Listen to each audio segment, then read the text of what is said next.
William Tolstoy की बहुत प्रसिद्ध कथा है। पुराने रूस की बात है।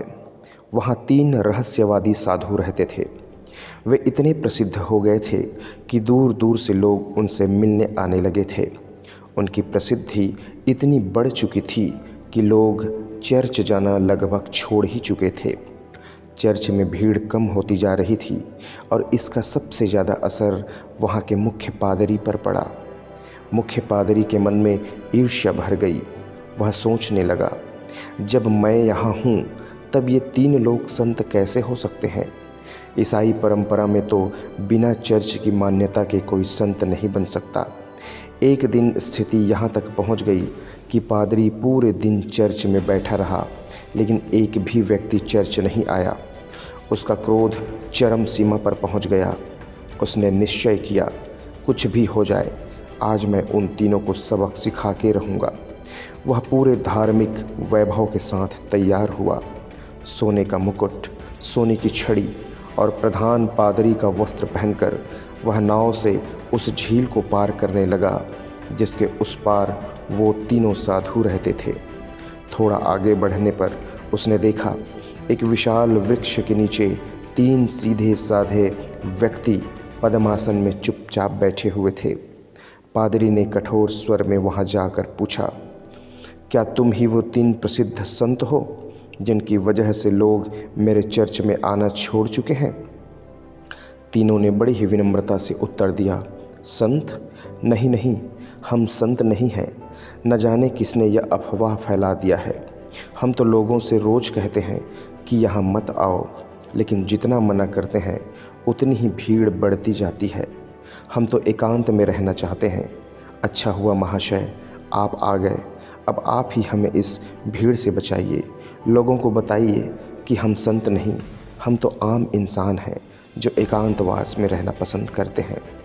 यह सुनकर पादरी मन ही मन बहुत ही प्रसन्न हुआ। उसने सोचा, अरे वाह, ये तो बहुत भोले भाले लोग हैं। आज तो इन्हें मैं अच्छे से सबक सिखाऊंगा। पादरी ने पूछा, तो तुम लोग करते क्या हो? उन्होंने कहा, कुछ नहीं, बस यहाँ बैठकर ईश्वर से प्रार्थना करते हैं। तब पादरी ने पूछा, प्रार्थना? तब तुम्हारी बाइबिल कहाँ है? तीनों ने सर झुका लिया। उन्होंने कहा, हम बाइबिल रख कर क्या करेंगे? हम तीनों तो अनपढ़ हैं, गंवार हैं, पढ़ना लिखना नहीं जानते। यह सुनकर पादरी और अधिक खुश हो गया। उसने सोचा, अनपढ़ होकर भी लोगों को मूर्ख बना रखा है, आज तो इन्हें अपमानित कर ही दूंगा। पादरी ने फिर पूछा, तो फिर प्रार्थना कैसे करते हो? क्या प्रार्थना याद कर लिया है? तीनों ने फिर से सिर झुका लिया। उन्होंने कहा, हमें चर्च की लंबी प्रार्थनाएं याद नहीं रहती। गलत पढ़ने से तो अच्छा है कि ना पढ़ें। इसलिए हमने अपनी एक छोटी सी प्रार्थना स्वयं बना ली है। पादरी ज़ोर ज़ोर से हंसने लगा। इन तीनों को अपमानित के भाव में हंसने लगा।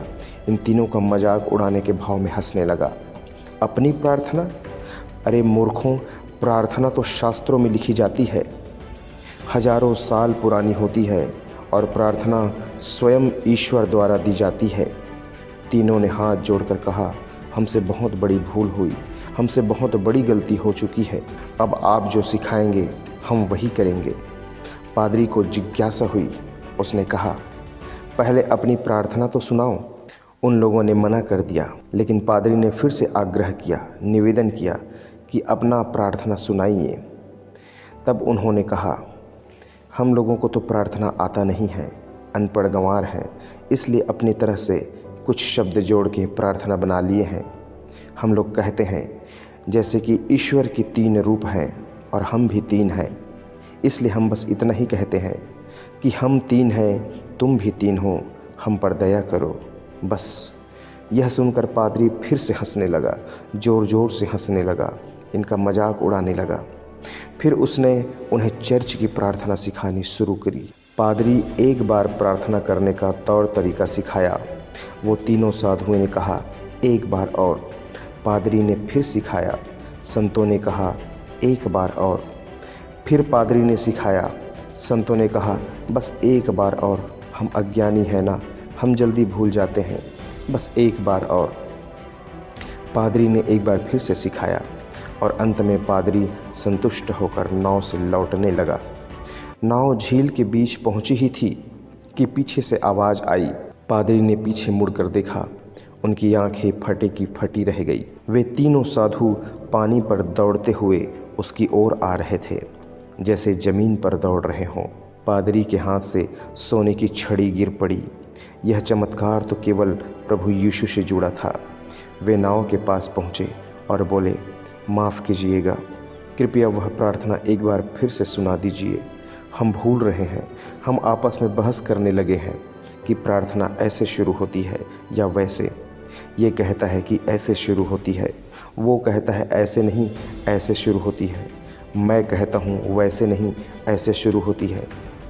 हम इसी बात पर बहस करने लगे हैं।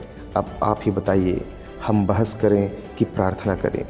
एक बार, सिर्फ एक बार और बता दीजिए कि वो प्रार्थना आखिर शुरू कैसे होती है। हम अनपढ़ हैं ना, हमें जल्दी बात समझ में नहीं आती। बुरा ना मानिएगा, आखिरी बार, बस आखिरी बार बता दीजिए कि वो प्रार्थना कैसे शुरू करें। यह सुनते ही पादरी उनके चरणों में गिर पड़ा। उसने कहा, मुझे क्षमा करें, आपकी प्रार्थना ही सच्ची प्रार्थना है, मेरी नहीं। मेरी आस्था कमज़ोर थी, आपकी नहीं। आपकी प्रार्थना सुनी गई है। अब मैं भी वही प्रार्थना करूँगा जो आप लोग करते हैं। तीन साधु फिर भी विनम्रता से कहते रहे, बस आप प्रार्थना दोहरा दीजिए। लेकिन पादरी सिर झुकाए चुपचाप वहाँ से लौट गया। दोस्तों, परमात्मा को पुकारने के लिए कोई विशेष शब्द नहीं, सिर्फ मन की सच्ची भाव होनी चाहिए। यह कहानी आपको कैसी लगी ज़रूर बताइएगा। अच्छी लगी हो तो एक लाइक, कमेंट और शेयर करके चैनल को सब्सक्राइब करना न भूलें। वीडियो को अंत तक देखने के लिए आपका बहुत बहुत धन्यवाद। आपका दिन शुभ हो। नमस्कार।